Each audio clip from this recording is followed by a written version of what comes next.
Hey, everybody, welcome back. HSC Podcast 164. We got NFL week three. Do a little recap week two. So that's where we'll start you off with. Got Big Buck Steve on the mic, the Big Smooth, and Fresh Wes. Off to a decent start in the picks for week one and two. Usually it's those where you get your worst records in the first couple weeks.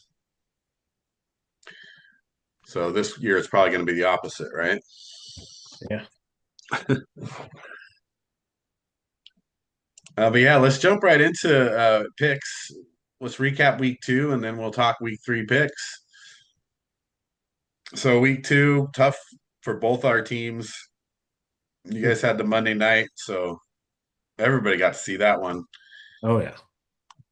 Hopefully Uh, people on the East Coast just went to bed. yeah. Uh, well, I don't know what happened there. I mean, obviously Gino had some interceptions, but overall, Well, the game plan's got to change because all they did was throw the ball. It's like you got to have a running game. And I don't care. Okay, Genty only ran the ball 11 times. That's not enough to say, "Oh, okay, running game's not working here." yeah, and play action doesn't work real well when you don't run the ball. Yeah. And that's what irritates me the most is so the Chargers are playing a cover two, it's a zone defense. The way to beat zone defense is you run the ball. So then, like, linebackers have to stay put. They can't just go into coverage. And the Raiders made it easy on them. It's like, oh, okay, we're just going to coverage. Yeah. Yeah, and Gino threw a couple questionable balls as well, so that didn't help him with the turnovers because really the Chargers didn't look all that great either. It's still only 20-9. I mean, and it was almost like God, what was his name? I can't even think. Who was the Chargers' last coach? Um, Pretty Brandon sure. Staley. Yeah. It was like, is Brandon Staley on their sidelines when they went for it on fourth down? That was the worst freaking fourth down. I was like, you got, I, I mean, you get a first down there, the game's over. Like, remember, you're only up by 11, and there's time left. All you have to do is take your stud rookie running back, O'Marion Hampton, and run it up the middle for a yard. What do? They do a reverse. The dude Right. fumbles the ball. I mean, you're already losing 3 yards, so now you need 4 yards. It's absolutely ridiculously stupid. And you see that the first 2 weeks of the season, there's just been some stupid play calling and a lot of these games. So, what are you thinking? Are you a professional football coach or are you like some sort of intern? Like it's idiotic, some of these calls. As far as the Raiders play calling, yeah, it's pretty bad. I mean, you got to run the ball, establish the run. Gino's running around like an idiot half the time, and there's no concepts. I don't know what they're trying to do offensively, but I don't see. You got to be able to get some guys open. And I know the Chargers defense is good. They had a couple turnovers. Gino missed some passes, but the concepts and the route trees are just terrible. And I guess I can't say this anymore because we don't want to talk about football from the 1980s and 1990s. I don't care what anybody says. You need a fullback if you can't run the ball. If you can't run the ball with one back, put in a fullback. But we don't want to have fullbacks anymore for some reason. Well, you got to score points, man. You got to throw the ball, run and gun. Well, yeah, they're doing a real good job at scoring points. They had 3 field goals. Dude, So so Gino had 43 passing attempts, 180 yards. Well, at least he was only intercepted on less than 10% of them, though. But that's the thing is everyone's saying like, oh, Genty's a bust, oh, it's different playing against the NFL than what he had at Boise State. He still had 11 carries for 43 yards. It wasn't like he had 3.9 yards an average, almost 4 yards. yeah, That's a first down on three rushes, right? yeah. Dude, why is he only getting 11 carries? And if you're gonna, I mean, it should be at least they should get up to 20. I mean, I think eventually someone told me yesterday, like, well, it is his second game. They're gonna break him in, like, maybe, give him more carries as the season progresses. But I get that part. But still, why not? Why not give him the ball 20 times? It's not like you have the most dynamic passing game in the NFL here. You got Brock Bowers. That's great. But you need to set up the play action pass. And you run the ball. My motto is run the ball hard, throw the ball deep. And that's what the Raiders used to do back in the 70s and 80s and even the 90s. Run the ball hard, throw the ball deep. And they could do that if they first establish the run. And you can't do that if you're not willing to even run the ball. Because, don't give up on the run. Yeah, you're right. That's not a bad average. Well, it's also. Oh, go ahead. I was going to say, Genti had this like nice little run, right? It was like 13 yards, and then they take him out. Yeah. And then they go 3 and out after that. Yeah. And it's like, why are you taking him out after one run? Yeah, how much they're using him and then bringing him light is pretty interesting because you're not using him that much, so you don't really need to sub him out, right? But Well, still, I understand the reason they sub him out is, and I get it, he is a rookie. He's from Boise State. His pass protection is not good. right. But most rookie running backs' pass protection is not good. But here's the thing. He was the 6th overall pick. You didn't pick him to pass protect. You pick him to run the ball. Yeah. So give him the damn ball. That's what I was going to say, though. He's either putting him in bad positions, though, when he does run the ball, because it's really obvious when you're not going to run the ball because you take him out of the game, and then he's getting first downs, he's getting stacked boxes. They're obvious running situations when they actually are giving him the ball. And that's why he keeps getting hit in the backfield so often and having to get yards after a hit because they know the run's coming most of the time because when he's in, they only do it on obvious running downs. Yeah, what was that stat I sent you? So he has 81 yards rushing this season and 84 after contact. Right. So he's basically getting hit behind the line every single time. Yeah.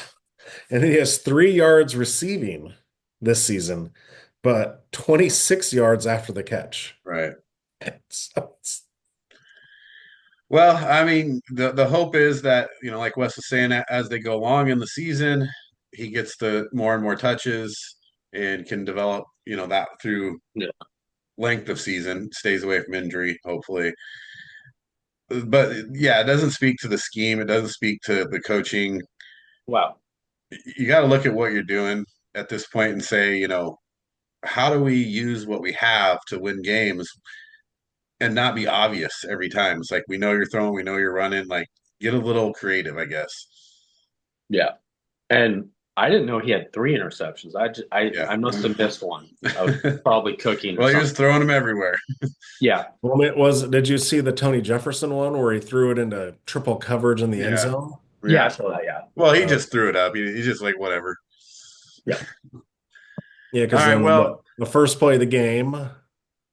Let's get through some of these week 2s so we can get into our picks. Talking just a couple other week 2 games. There was 2 crazy games. The Denver, Indianapolis, and the Giants and the Cowboys.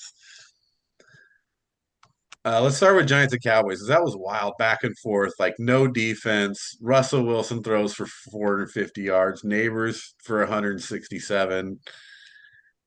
And they lose. And they lose in the end, just like you'd expect from the Giants. What was there, like 20 seconds left when they scored? Yeah, you gotta hand it to Aubrey though, man. That guy is not only is he clutch, but man, he can kick the ball a mile. Yeah, I knew that the moon ball to Neighbors was an awesome play. You just like, it's kind of the only game I could watch in the morning, and so I just was doing stuff, and I get back, and he threw that ball, and God, just like Neighbors just ran under it just perfectly, just in the back of the end zone. But you look at the clock, I was like, you know what? They have a great kicker. It's too much time, and there was.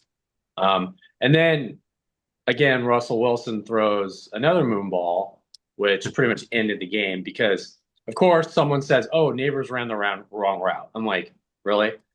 He didn't even look where he's throwing when he because the guy in his face and he just threw the ball up there, and he's just Well, expecting neighbors to run under it again, and it was way too far inside. is too far inside. Yeah, he was running a different route.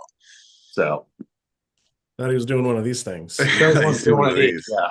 Well, there's no defense. It's back and forth. You look at the stats, and even Dallas, Dak threw for 361. So there was not much defense in the game. Aubrey obviously saved the game for Dallas. It kind of speaks to the new type of NFL, and I hate to say what I heard from an announcer because I typically don't like listening to them. But I can't remember who it was. He's talking about how much the game has changed with the new kicking, right? Back in the day, or not even back, just back in our day, if you were on the 50, if it was a 50-yard field goal, or so, that was questionable. Like you might not have made that a lot of the times. Where now, like 50 seems like it's just automatic for them. Yeah. Yeah, they're talking about that this morning. Like the kicking game has become kickers have been so good. It's like they're just too good now. It's like you really have to, if you're going to score, you really have to think about if you're inside the 20 now and you score a touchdown, when you score the touchdown, or if the defense is going to allow you to score a touchdown. Right. So all that stuff plays in. I don't know how many games I watch. I'm like, you're leaving too much time out on the clock here. That's always been the case, though. Yeah. But now it's even more prevalent, though, because you don't have to go far to get Aubrey in the field goal range at the end of the game. It was when I saw the pass, I go, it's like 62. He could probably hit that. Then they said, no, it's 64, and he kicks it, and he would have made it from 70. He would have made it from 70. Going to your point, Wes, the Buccaneers-Texans game, the Bucs let them score at the end so they could get the ball back. Yeah. And they went down and won. Yeah, I mean that's a legit strategy now in close games, just because time management comes into play, right, and field management too, especially on kickoffs and things like that. I guess that kind of makes the landing zone a little bit more fun for end of games because that really manages the field position for that last drive. Didn't the landing zone really mean a lot in this? I mean, before I was like, this concept, what are they doing? But that Steeler game, it really killed the Steelers. Yeah. He didn't know the rules. And the ball goes in the end zone and they got it. And it really that was the deciding factor in that game. Yeah, that changed the Seattle-Pittsburgh game significantly because Pittsburgh played tough. Yeah. They had a couple bad breaks, but they were really even back and forth most of that game. So that was a tough one for Pittsburgh. You're right. And again, that's not even knowing the rule, but just being able to kick it inside those landing zones. These kickers are going to get better at it, right? They're going to start with this. And I'm surprised we haven't seen this yet, which is like a lob, a higher lob just into the landing zone in between the returners. Like I think you'll start seeing them try to angle it, in between them into these landing zones. Which now I think it makes it interesting. Now you're just not going to see just touchback after touchback. Right. I mean, it's kind of like a play. Well, yeah, because a touchback, doesn't it go to like the 30? Yeah. Is it 35? Or is it 35? 35, yeah. Yeah. Oh, yeah. So think about that. 20 yards from Aubrey's range, right? Yeah, I know. You're not that far from Aubrey's range. So that's pretty crazy when you think about it. So you're right. That was a big game too. Pittsburgh, Seattle, Dallas, New York's fun to watch. The Denver, Indianapolis was just kind of nuts, right? So you go from winning to losing, and man, as a fan base or a Denver Broncos fan, that had to hurt. Raiders feel that pain because that happened to them against Chiefs. Well, that was the game I did not see. So remind me what happened. The Colts went up for, what was it, like a 50-something yard field goal to win the game. and he misses, but then it was the Denver player springboarded off a different player, and which is a foul, and so they got 15 yards and then kicked another field goal and won. Oh, okay. Yeah, it was like a 60-yarder, I think. It was pretty Was it? long. So it wasn't makeable until the penalty, really, for that kicker. Man, And what then, are you thinking? It's like just let it be. especially from that distance, if they're at the 40, it's a 40 or a 45-yard field goal. Yeah, I mean, do what you got to do because most likely it's going down, right? But you're back, even if anything 55 plus, just let them take a shot at it. If they make it, What they if it's make it. Aubrey? I mean, what are you going to do? You're going to get a penalty and move them up 15 yards? Yeah. So that was a rough one for Denver. That was a great game, though. They went back and forth. Jonathan Taylor really dominated for the Colts, and Daniel Jones, you know, 316 yards, man. What are you going to say? Indiana Jones. Now it's Indiana. I like Danny Dimes better. I like So Danny Dimes too, but now they're calling him Indiana Jones. no, he'll never be Indiana He's Jones. won, was it 2 games? Yeah, he's won 2 games. Now he's Indiana Jones. No, there'll only be one Indiana Jones ever. Yeah, But like, think about this. At the beginning of the year, what was everyone saying? The Broncos have the best defense in the NFL. The Broncos Yeah. do this, and they were favored. And Indiana Jones, Danny Dimes, you know, Yeah. Oh, took I them think down on a last Indianapolis. crusade to win the game. I mean, they're going to get more respect now going forward, and it's not just because Daniel Jones is playing better. It's because if you look at their team, they're not great necessarily in any position, but they're pretty good across the board. So Indianapolis, I think, has a real chance to make some noise, especially if Jones is going to play well. Well, and that was the thing they're talking about. Okay, so Barkley leaves, goes to the Eagles, and I mean, he was already good, but now he's super awesome.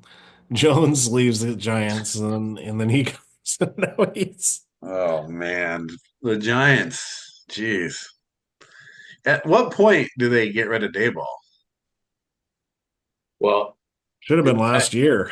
well, he's not going to help his cause by doing this 2 quarterback thing.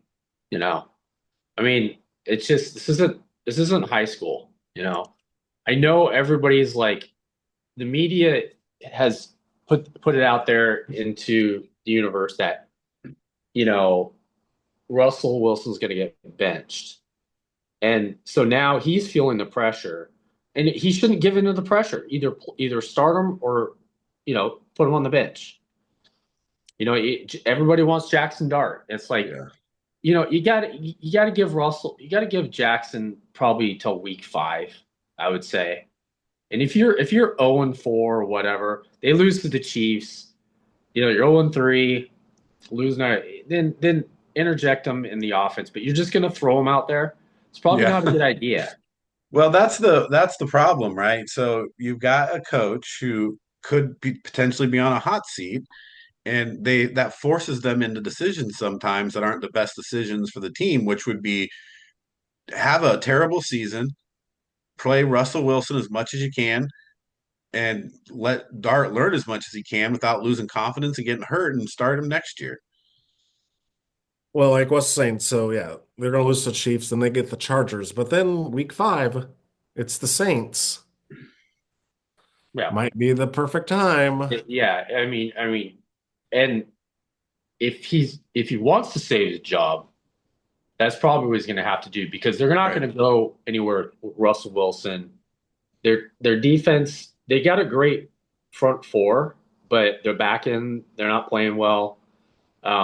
They're just not ready to be a playoff team this year unless they are very fortunate. The only way you're going to know that is put in Jackson Dart. Yeah. And then you never know what's going to happen in the division. You're thinking Washington, Philadelphia, but you just never know. It's a long season. Look what happened to my fantasy football quarterback, Mr. Joey B, out for 3 months. And I got to find a quarterback. But look, Because Justin Fields is hurt too. That blew up their season. It's like that can happen. And so if you start Jackson Dart, and you could show that, you're supposed to be the quarterback guru. You're the guy that introduced Josh Allen, and you get the credit for it. Okay, week 5, you put in Jackson Dart, and then let's see what you have done with this guy. That's the only thing that's going to save his job. Yeah, I mean that's what I mean. It almost becomes a tougher decision, or maybe even a bad decision at some point, because here's the reality: Russell Wilson season comes down the next 2 games, right? If he has good games, if he throws Mhm. for 300 yards, a couple touchdowns each game, you won't see Jackson Dart. If you beat the Chiefs, which I think it is a real possibility, No, yeah, I because mean, but you don't have to win the game, though, is what I'm saying. you All have to Russell win. has to do is play well in the next 2 games, and then it doesn't matter as a coach, as a franchise, you say, okay, this guy's playing well enough that we don't need to risk our rookie. Yeah. I don't, for Dayball to save his job, either Russell Wilson needs to win or Mhm. they need to play Jackson Dart and he looks great under Dayball's system. Yeah. Because if Russell Wilson is doing still well and they're 0-4 and they keep losing, they're going to be like, well, Dayball, you're gone. Yeah, I mean, it's one of his only options, right? I mean, it's because it's also about like fan base and Yeah. people coming to watch the games, and they want to see, even if you're losing, they're there because they believe Jackson Dart's the future, so they want to go watch the games still. Right. It's New York. Everybody in the media, you're right. You could see the pitchforks being a coach in New York versus anywhere else in the country. The media pressure is too much to sit there and start going 0-4, 5, 6. He's done. He doesn't really, yeah. So he's got it's we'll see what happens, but Can you imagine both New York teams are going to be like 0 and start off 0-4? Well, I mean, technically Buffalo too. Yeah, but Buffalo doesn't get the New York media. Yeah. Even though the Giants and Jets are in New Jersey technically playing, Yeah, they nobody's get the really in New York. Manhattan, they get the New York City media. Of course, of course. All right, well, let's wrap up the week 2 recap there, and let's take a minute here and jump into our week 3 picks. Not going to talk Bears at all? No, we don't want to talk Bears. That'll just throw off the whole podcast. All right, we'll be right back with our week 3 picks.